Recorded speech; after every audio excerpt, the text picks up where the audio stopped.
حسن بصری رحمه الله می فرمایند دنیا 3 روز است: دیروز، امروز و فردا. دیروز که با هر چی در آن بود رفت و گذشت، فردا را هم که شاید نبینی، اما امروز را داری، پس عمل کن. یعنی برای روز حساب و جزا عملهای نیک و صالح را بیشتر انجام بده و از گناهان توبه کرده به سوی الله بازگرد.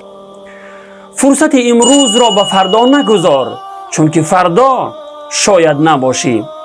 متاسفانه به جوانان امروز اگر نصیحتی کرده شود میگویند وقتش که آمد توبه کرده اصلاح میشوم، ولی تا امروز دیدیم و دیده ایستاده ایم که چقدر جوانان از گناهان توبه نکرده از دنیا رفتند. آنها نیز میگفتند که وقتش که آمد توبه کرده اصلاح میشوم.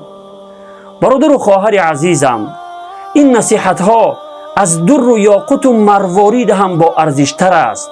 خوب اندیشه کن و روز جزا و حساب را فراموش نکن.